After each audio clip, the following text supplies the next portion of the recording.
Morning, I would like to ask if Mercia would like to open up our forum with a karakia, please. Mercia?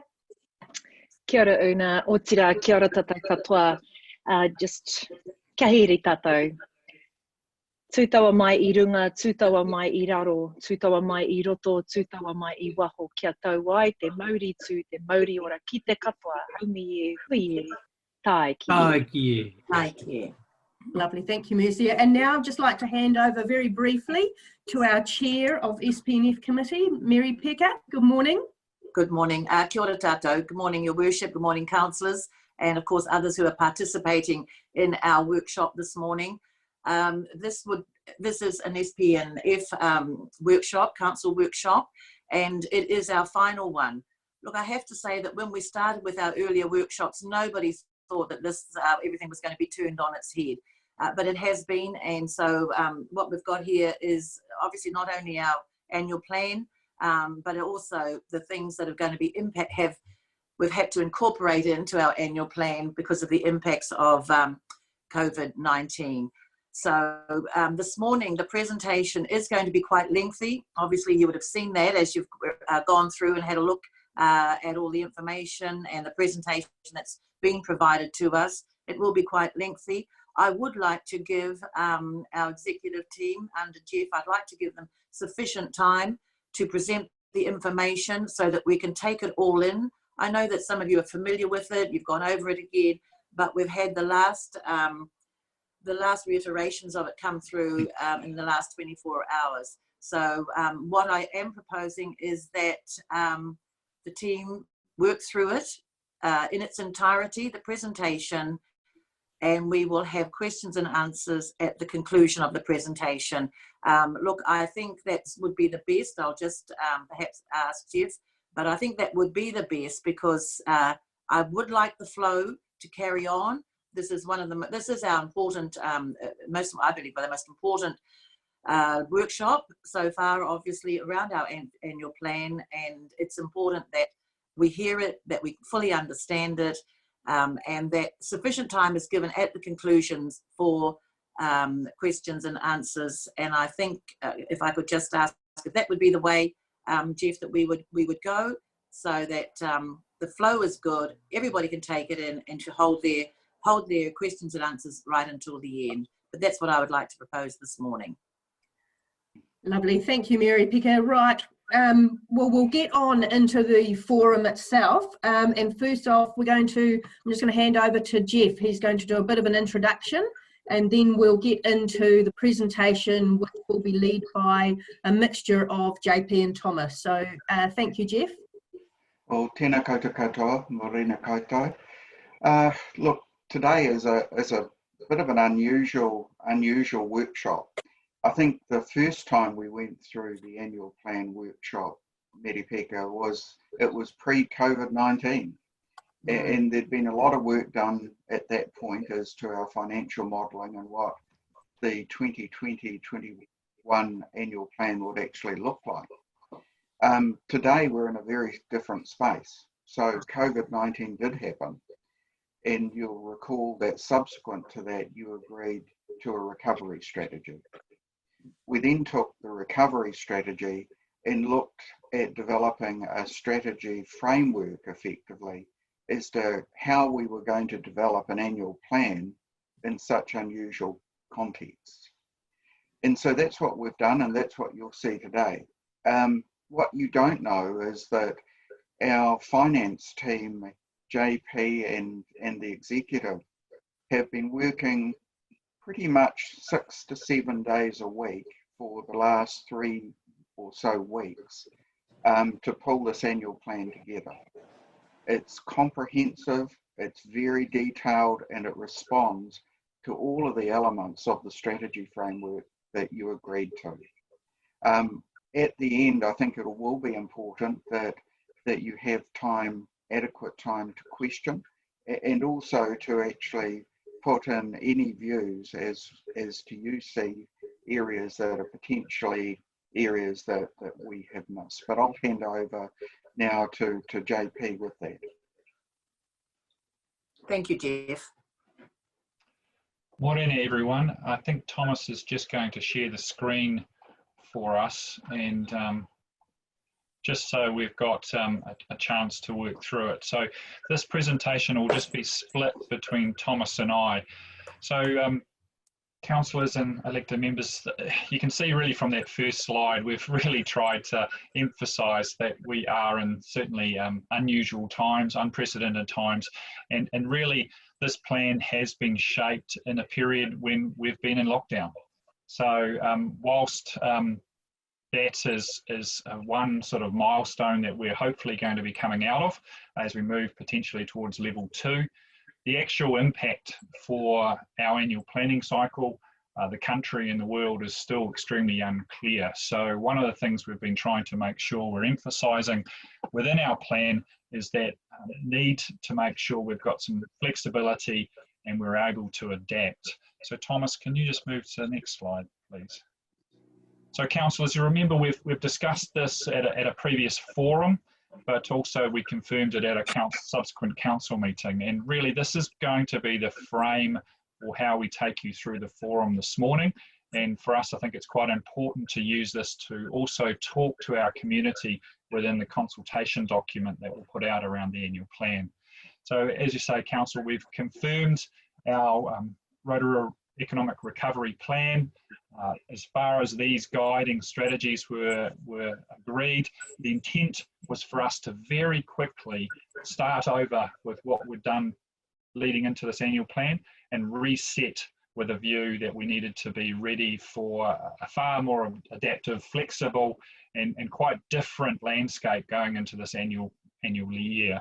So we're just going to work our way back around this. So if it just go through those strategies again, cushioning the blow, so that's the rates relief discussion carrying from this last quarter of this financial year into a response into the next financial year, the 2021 annual plan. Certainly there's been a lot of discussion around rates requirements. So how do we take a prudent approach to rating?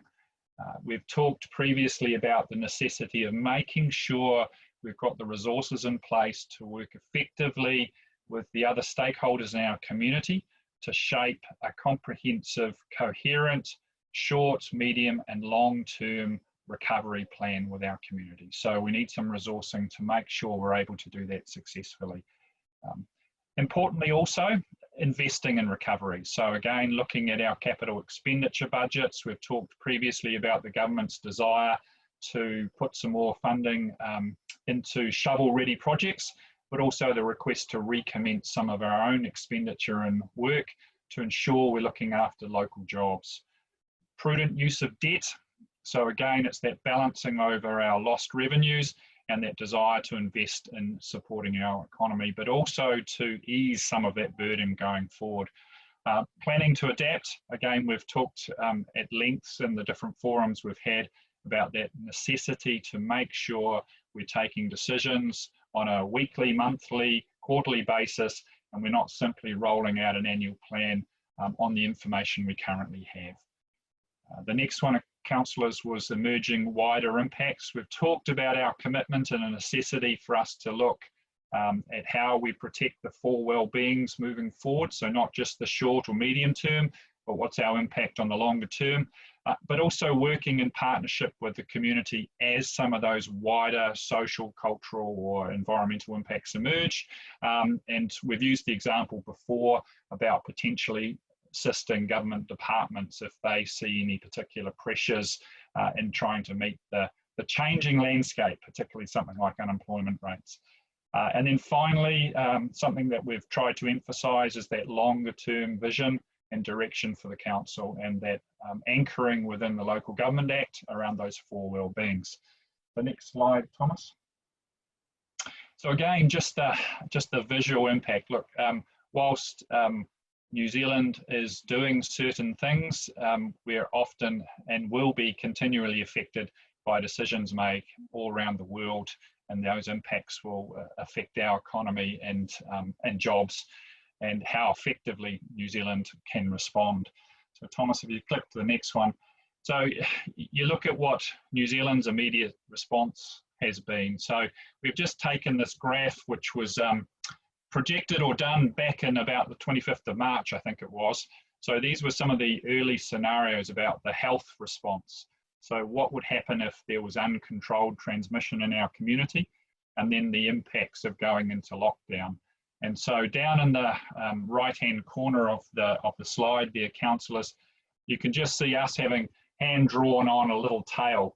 So obviously New Zealand's response has been fantastic, and we've seen a movement down of cases to the point that they're at the 0 or negligible level. So hence the discussion today by the Prime Minister and Cabinet about whether we should be moving out of level 3 and hopefully towards level 2 as quickly as possible. And that will make a big difference to the economic response for the country. So Thomas, next slide. So obviously that health response will greatly affect the financial implications, the jobs, the economy. But as I've said earlier, we still will suffer and experience the success or failure of what's happening internationally. So a really key driver for this annual plan will be that necessity to keep that flexibility and our ability to adapt as we go into this coming year. So next slide, Thomas. So repeating what I said there, councillors, unprecedented times. I think it's the word of the year, and obviously we need a plan that can and will adapt for us. So we'll just move now into a bit more of that detail. So councillors, you recall we've talked a bit about in the previous forum the range of scenarios that Treasury had put out. So there was a significant range of different scenarios they identified. Ranging from some quite minor impacts right through to absolutely catastrophic depression level impacts. So those are those range of scenarios. We're continuing to work with our own economists, so we're getting work done by Infometrics about our local economy, but they're also working with a number of other councils across the Bay of Plenty and also the Bay of Plenty Regional Council to give a wider perspective of it. So councillors, that's those Treasury scenarios have also been the basis for some modelling work that Thomas and his finance team have made to really try and identify what are those range of potential outcomes that really need to drive the decision making for us to start shaping our annual plan budget. So Thomas, if you just click through again. So as I said, Thomas's team has done a significant amount of work in this space, and if I'm not covering this slide well, he might just pop in and just add to it. So there's been a significant amount of work done on a stock take. So what services are we delivering now, and what could be done differently, and by when? So again, making sure that we've asked those hard questions of all the different cost centres and service areas within the organisation as they try and see what they need to do to adapt. We've talked about community engagement, so obviously we're talking across the region with other councils, but also through Rotorua Economic Development. We've also set up the steering group and sector groups to start looking at those short and medium and longer term responses with business leaders. We're also trying to ensure that we plug into the discussions that are underway within the Te Arawa group as well. So they've done a significant amount of work. It's responding to immediate needs, but also to start thinking about the region post-COVID. So a really important group of thinking going on there. So recovery, so how do we get that purposeful alignment? So not just looking at one-off or single initiatives, but how do we get the collective impact that we need to achieve through council's expenditure, but also in the partnerships we shape to ensure the recovery is maximised. So really important that we work collectively in that sort of space.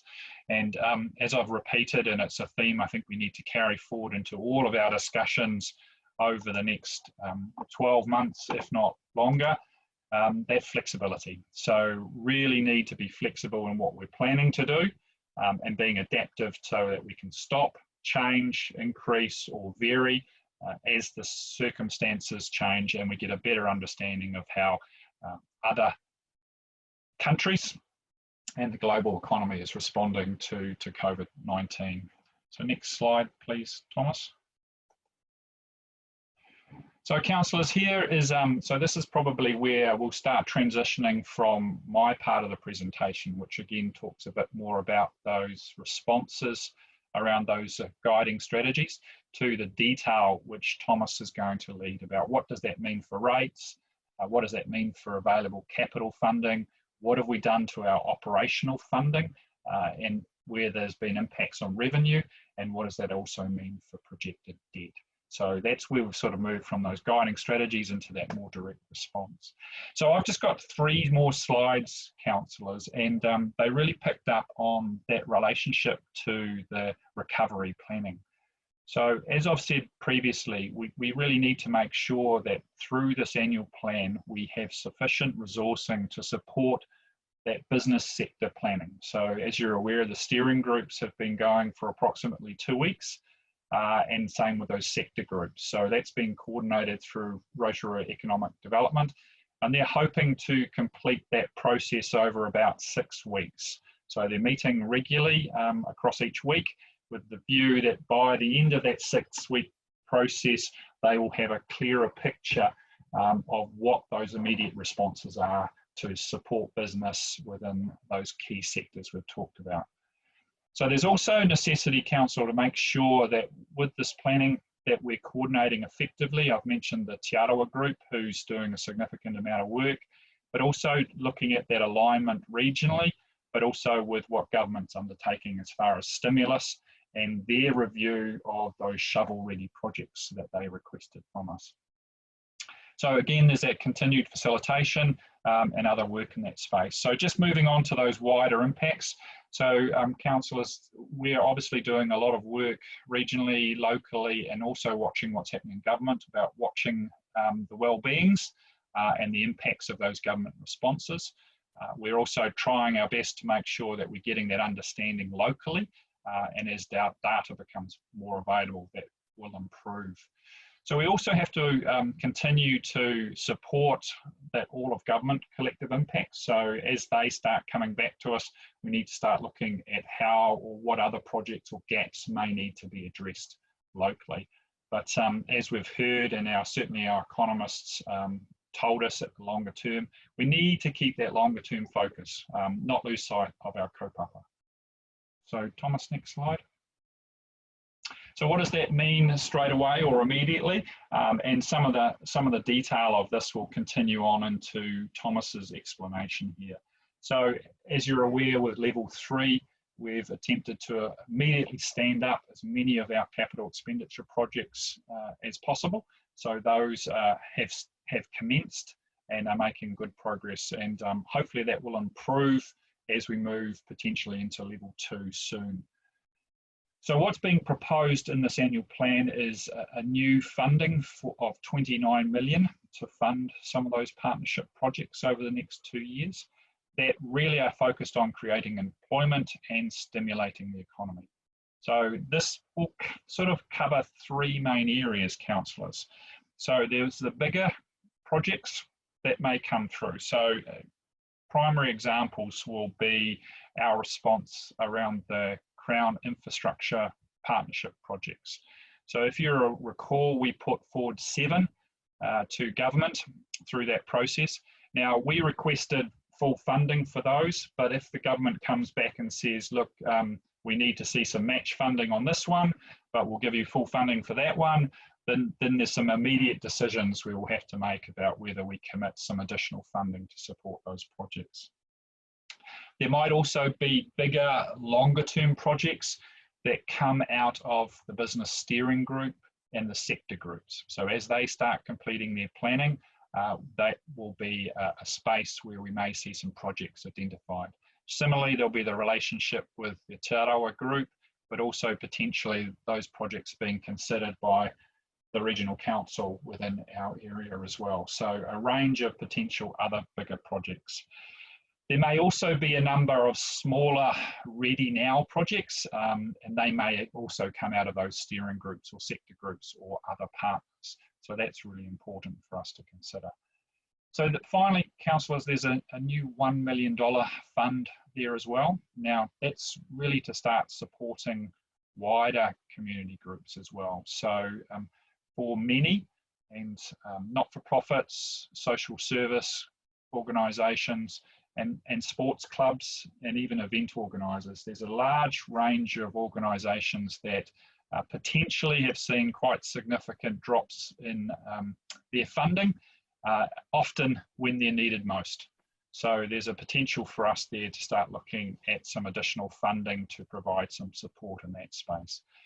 As an example, again, this is our considering that match with government funding. I know the government has allocated a significant amount of funding to support sports groups and sports organisations which have been severely affected. But I think for us too, I think we need to look really hard at those not-for-profits and community groups that are providing essential services and support to our community, and who have and often are also seeing a significant drop in their revenue or their fundraising that they normally participate in. So councillors, we haven't identified the criteria for how we would evaluate partnership projects or community partnership funding, but that would be something that we would develop over the next few months, so that as we receive applications or we identify gaps and opportunities, we would be able to do an evaluation against some criteria and enable you to make some decision making in that sort of space. So councillors, that's my part of the presentation, I think. Thomas, is that right? And I'll just hand across to Thomas now. Morena, councillors and community board members. Just following on from JP, I think the only certain thing about the future is probably uncertainty. I mean, we're entering into the unknown, probably a global recession that's fundamentally different from previous ones, where previous ones have come about from market failures. This has come about from government decisions to protect communities, and I think therefore the recovery will probably flow differently as well, and will probably be based on consumer confidence and also people's confidence to go back to a level of normality. And I think that uncertainty is driving or impacting our ability to budget and forecast what that looks like. And so with that uncertainty means that we have to remain to be adaptive to what comes out into the future. So where we were pre-COVID with regards to the annual plan. In March, the council did a number of workshops, and we looked at an annual plan that delivered looked at 8.18% rate increase, and that was built off an economy that was going quite strong, incredibly strong tourism, population was surging, and built around delivering the vision of 2030. And the cornerstone of that was 4 key projects as well: the lakefront, the Waka Forest, re-establishing the museum, the Performing Arts Centre. And in addition to that was the new housing initiatives and looking to improve the quality of housing and the number of housing to our community. And on top of that, making sure that our existing infrastructure was being renewed and looked after in the manner that the community and we expect. Obviously though, that world changed significantly.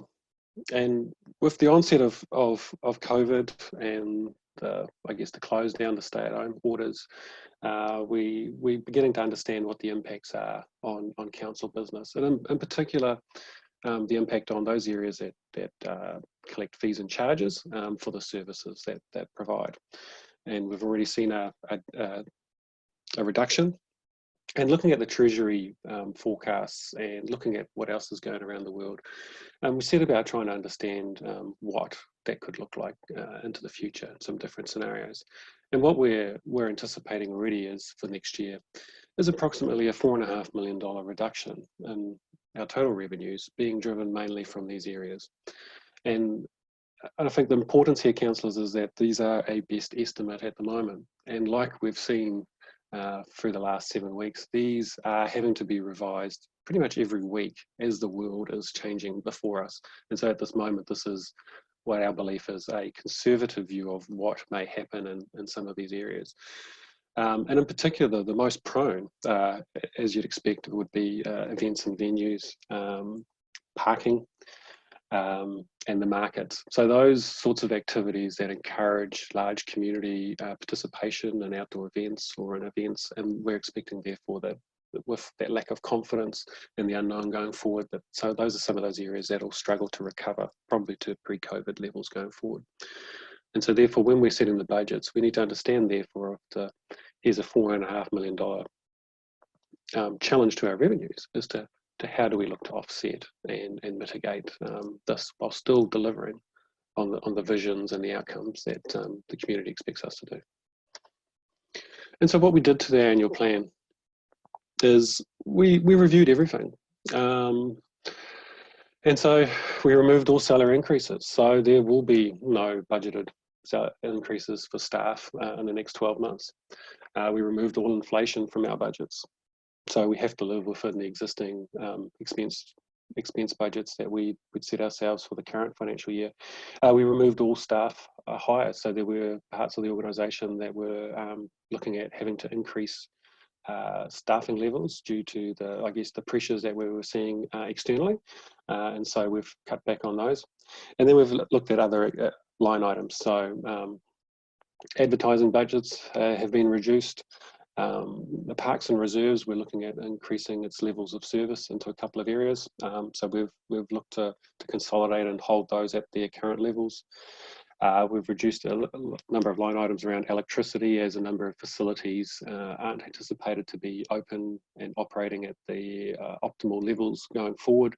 We've cut training and development budgets for staff development, and we've looked at actually debt funding one-off operational items. And as an example, we're in the process of starting to prepare our long-term plans.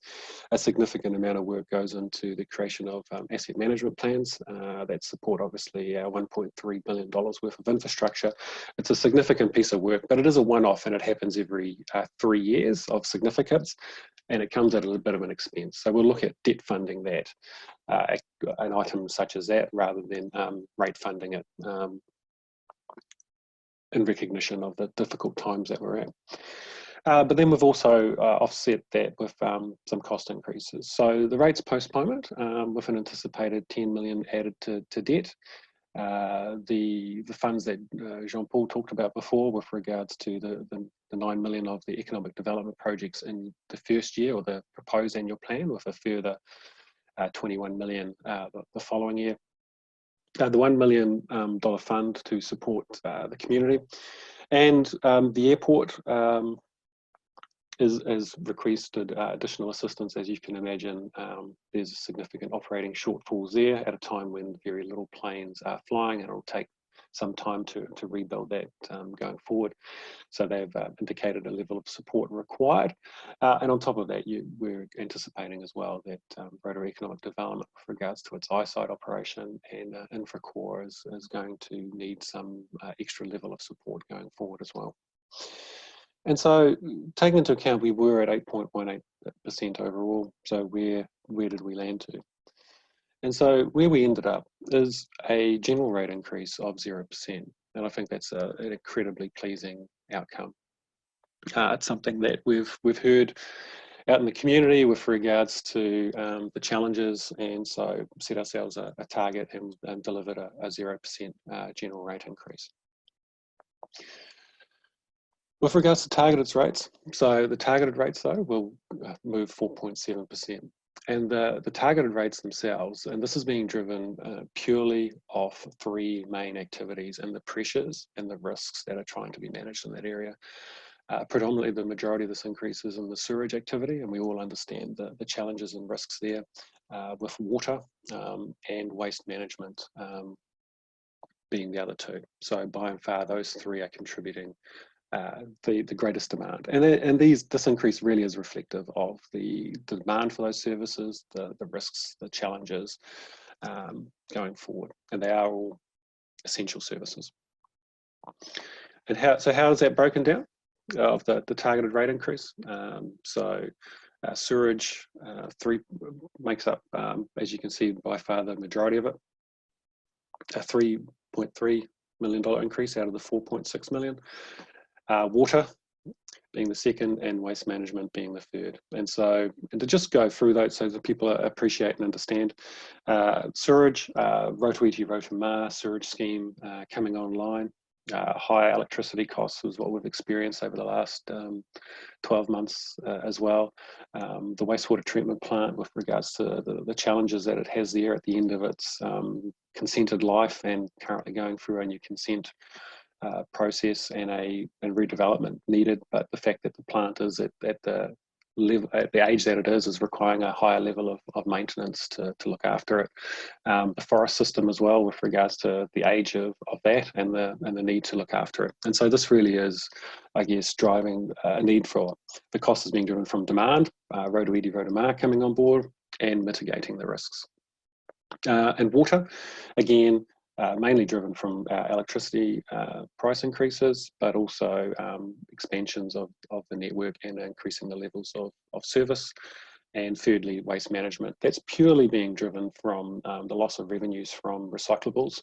So the cost of service was being offset by level of revenue from recyclables that were sold overseas. And even before COVID, we were seeing challenges there with regards to markets closing their doors and not accepting those recyclables, and as well as some higher volumes. And so really the overall targeted rate increase therefore is being driven again from these three main activities: purely service driven and risk management, managing risk perspective. So how does that targeted rate increase look like with regards to the average ratepayers? And so you'll see, but just come back, as you know, as I said before, is that the sewerage activity is driving the bulk of the increase. And we all know that each of these services is provided through a targeted rate. And so if you therefore receive the service, you will get that rate. It's no surprise though, with regards to those services, that they predominantly reside in either residentials, ratepayers picking up that service and cost, and as well as business. And therefore we are seeing therefore that when you look at how these rates are distributed across our community, by and far residential pick up the majority of that rate, targeted rate increase, and businesses as well. Residentials obviously come up at a higher percentage, because as you can see from a dollar perspective against their rates, and it's all targeted rates, it manifests in a slightly higher percentage than the 4.7. And from a business community perspective, the average increase is actually a little bit lower. But the challenge that we have, and as we'll see here, is that the overall sector is at 4.1%, but the samples that we have are all sitting below that. The challenge within that sector is actually the hospitality providers, and what we are seeing in those, and that's purely driven on the fact that the hospitality sector, such as a hotel and motel, half their rates can be sewage charges. That rate itself is moving at close to 20%, and so therefore this sector of our community is seeing rates increases in the line of 8 to 10%, and I think that's something that we have to look at and consider, in particular that this is a sector as well that has been decimated by COVID-19. It is going to be dependent on domestic tourism to survive, and the timeline on that is uncertain. And so it's just something that we need to consider going forward with regards to should there be targeted relief for that sector. But overall, probably no surprise that with no general rate increase, or targeted rate increase with regards to the distribution of these rates.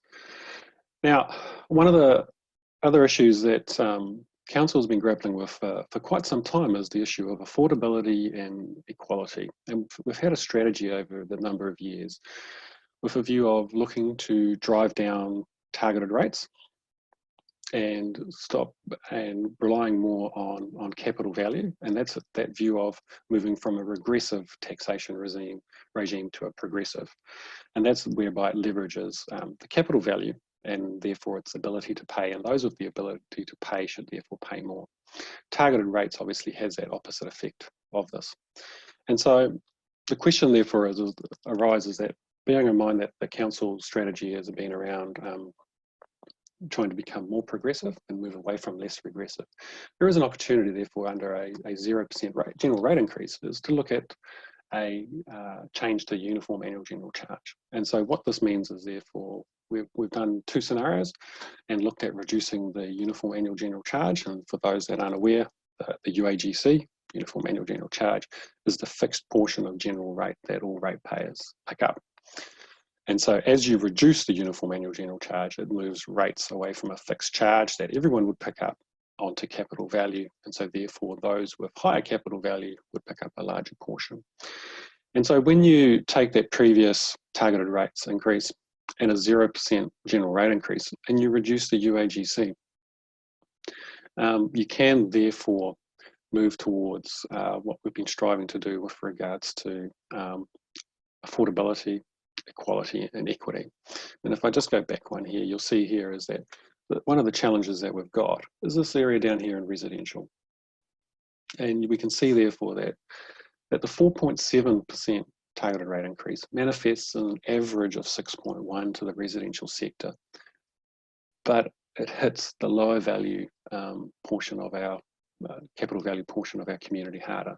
And so those in less affluent areas, lower capital value houses, and generally don't have the same means, therefore, as those in higher capital value properties. Bearing in mind, I know there's always anomalies. They are picking up 6.6s and 6.3s versus those in more affluent areas that are picking up a lower percentage increase. So therefore, by changing the uniform annual general charge, you can change, therefore, that redistribution of the rates. And what we see here is under a $50 reduction in the UAGC, we see a much tighter banding of our residential ratepayers. But also the other consequence of that is that we also see an increase in business, and we also see an increase in farming, and in particular higher capital value. Because when you move general rate from a fixed charge and you move it to capital value, it predominantly always therefore moves it to those with higher capital values. And so the challenge that I actually see with this proposal is, while it does tighten the residential, I think in particular around the business sector is going to struggle going forward. The business sector does have obviously significant capital value, and I think a reduction like this of the UAGC, of while it works towards their goal of affordability around our general rate, particularly around those with less means and lower capital value, it will therefore burden the business community, and in particular those that where businesses have had to be shut may take some time to re-establish themselves going forward. And I'll use Skyline as an example: significant capital investment and reliant on the domestic tourism market to activate. We will see a reshift of general rate into some of those areas. And I think that therefore will go against the recovery plan and the softening the blow and what we're looking to therefore achieve. And so while a $50 reduction would probably achieve a lot of the other outcomes, I think the unique circumstances that we're in would therefore move too much rate to sectors that will probably struggle at the moment.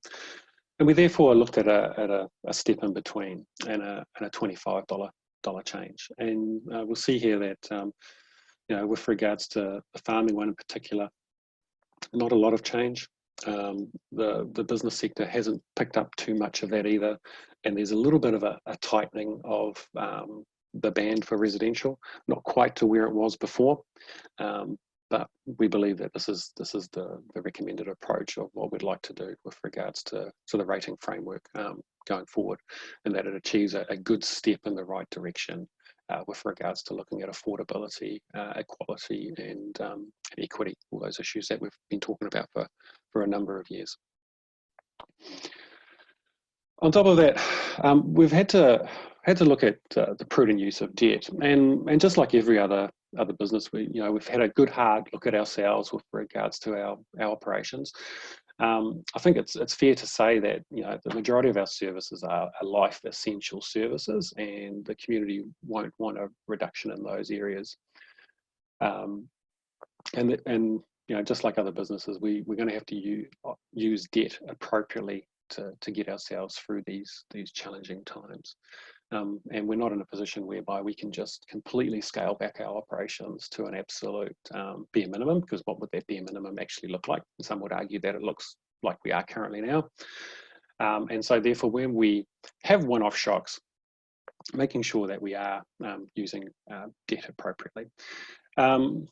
Just pleasing to know, I think week 1 of the lockdown, we did retain our AA- credit rating. I think at that time it was what the world was facing. I think it was an insignificant thing to communicate, but I thought I would share that with the council at the moment. We are looking at maintaining our current borrowing self-imposed limit of 2.25% of our revenues. And as you can imagine, with our revenues declining in fees and charges, that borrowing limit also therefore reduces commensurately as well. But bearing in mind that we do have the upper 250 limit if we require. And to put it into perspective with regards to our borrowing limit, for every $1 of revenue we decrease, we can effectively borrow $2.25 less. So you can imagine therefore a $4.5 million reduction in revenue has reduced our borrowing limit by approximately 11 to 12 million. And making sure that going forward we ensure that our borrowing limits are prudent and being used purposely going forward, and we remain in a sustainable position. And so we're constantly forecasting out 10 years. And in particular, looking at our capital works programs and looking at our debt trajectory. Several years ago, we put our long-term plan out, which had our financial strategy, and the yellow dotted line was our debt profile in the LTP. And we know that we've deviated from that, and we've deviated from that as a result of external circumstances. We also changed the timing of some key projects due to government funding. And so when we put together the previous annual plan around 8.2, the new debt profile was the black shaded line. And so what the issue there was, it wasn't really an issue, but the change between the LTP and where we were is that we were spending more or investing more into our capital infrastructure earlier. And so we would therefore borrow more earlier. But ultimately, at the end of that 10-year window, we would get roughly back to where we were. And the change between the yellow dotted line LTP and where we were, that was the additional funds that Council approved for the Performing Arts Centre. And so ultimately, we were on still the same trajectory. When we therefore took into account, though, reduced revenue from lowering the rates to a 0% general rate and a 4.7% targeted rate, the potential reduction in fees and revenues of approximately $4.5 million, and the need to invest into our community to help facilitate the recovery. We saw therefore a more rapid rise of our debt. And at the end of it as well is that we were carrying more debt at the end of that 10-year window as well. And the relation of that more debt is obviously tied to that more capital works program without putting the mechanisms in place to offset that. And so we kind of looked at this and said, well, look, our headroom under our current debt limit therefore reduces, but we still have the headroom above that to 250. And so that probably provided adequate headroom for minor events or uncertainties into the future. But the reality is, as we know, we really are in uncertain times. And so what we wanted to do was ensure that we still had adequate headroom within our lower limit of 225, with the option, should something significant come up that the council wishes to invest in and to respond to, like in an emergency, we had the capacity to borrow more. And so we had to therefore look at how can we smooth this debt profile. And so what we landed on was the one on the right. And so we looked at a number of things, and in particular we had to look at the delivery of our capital works program and look at a number of key projects and shift them accordingly to ensure therefore that we retained adequate headroom for our borrowing under our limit and provided even more capacity going forward, because while we have a program of works at the moment, obviously in 3 years, 5 years, 6 years, there'll be no doubt other challenges that we need to be able to respond to our community.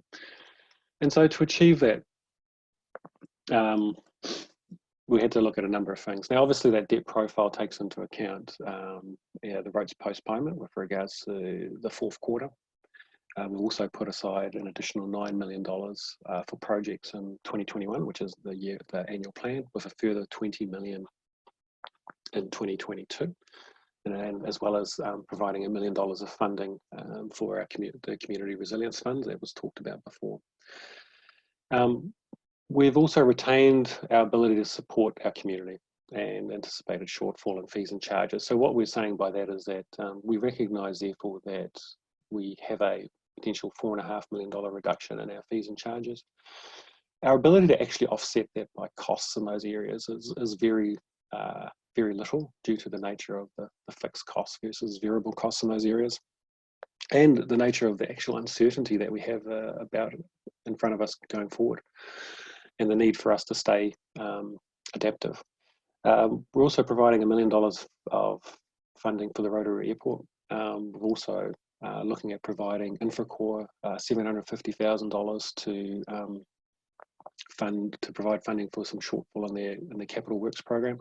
And we know, as well as that, Rotorua Economic Development with the eyesight will have some uncertainty around the level of income through that area, and we'll probably need to support them in that area as well once it's become a little bit more known with regards to what that looks like. And we also have an extensive funding request package in front of the Crown with regards to the Infrastructure Partners Fund. And within that, we've retained the majority of our existing, well, we've actually retained all the existing capital works program that we'd set out in the previous annual plan. And we did look at it with a view of, should it change, should it adapt with regards to the responsiveness? And ultimately where we felt is, because of that uncertainty going forward, we've left the program in place, in particular the full renewal program of looking after our infrastructure, but all the other levels of service programs going forward. And what we need to do is make sure that we are adaptive and we review, and that we are very purposeful on that. So what that means, therefore, is that there are therefore some projects that are listed in there, but they may actually not go ahead because the council may actually wish wishes to utilise those funds for other areas to have more impact for our community. And that's that flexibility that JP talked about previously. But the big change to make the profile fit, and that is this here, is really a shifting of two key projects. One, the wastewater treatment plant upgrade. And so that's been shifted out 5 years, bearing in mind that it can be brought forward, and it is one of those projects that we've sought further funding assistance from the government. And it recognises that at the moment it's going through a resource consent. The timeline of that is a little bit uncertain, and so by moving it out, we can always move it back forward. And the Tarawera sewage scheme, which that community has been talking about, kind of overlapped the wastewater treatment plant. But what we've looked at is saying, well, look, the priority has to be the wastewater treatment plant for Rotorua, and when that is completed, then a Tarawera sewage scheme would slot in behind that, subject to obviously design, community's willingness to pay, etc., etc. And that alone has achieved a smoothing of that debt profile by smoothing the capital works program, and has therefore ensured that going forward we have a good amount of headroom for the uncertainty that is ahead of us, which means that council can respond to the challenges that's ahead. But like all things, there's never a free lunch. And debt comes with a cost, and ultimately someone has to pay. And I think at these times, can't lose sight of the fact that central governments have been providing a significant amount of funding into society at the moment.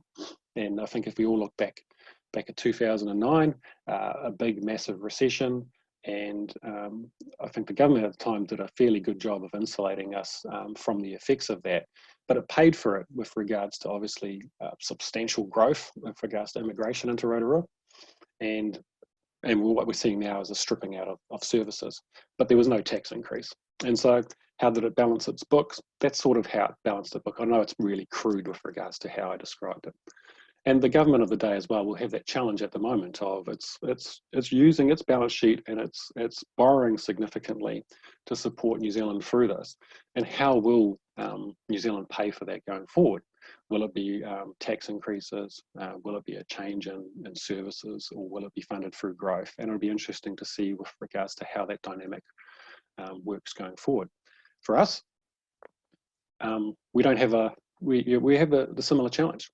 We can strip out services, which frees up funding to pay off the debt. I can't imagine that is too palatable to the council and to our community. We can look at growth with regards to growing our ratepayer database. That's something, and as we get more ratepayers, there's more people contributing towards the cost of this, and that's something that by all means we need to take into account, but may be challenging at the moment. And so therefore the third one is rates. And so ultimately therefore, as a result of supporting a community and leveraging our balance sheet, rates will have to go up into the future to pay for that. And what this slide demonstrates is that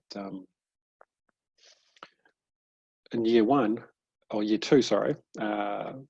from now, rates will have to go up by 1.3 million, which will be 1.3% to support the additional borrowing. And in the following year, about 2.7. And so part of this is uncertainty as well, bearing in mind that the timing of this will be uncertain with regards to when those projects are delivered and how much of our community take up the postponement. And so, but if it goes as planned, we will therefore see the need to put rates up in the future of 1.3, followed by 2.7, followed by 2.8, and these are rough numbers, percent increases to support this. And I think that's just something that we need to be aware of. And so, well, that's a good explanation. And in addition to that, we need to continue to cushion the blow, and in particular around rates relief. So we currently have the rates deferment out with the community.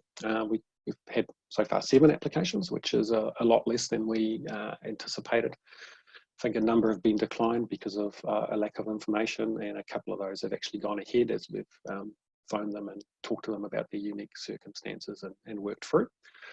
But we'll continue to see how that develops and see as to whether it needs to change or not. And so that's the relief around the fourth quarter, in line with supporting the government criteria around have you received a wage subsidy, and have you obviously talked to your bank with regards to borrowing requirements. On top of that, there's the ratepayer rate scheme, rates rebate scheme, and as I've said before, and at any time any ratepayer can make contact with us and talk to us about their circumstances, and generally we always come to some form of arrangement. And so when we therefore put this all back together and explain the plan against the 8 strands, for start here again, cushioning the blow.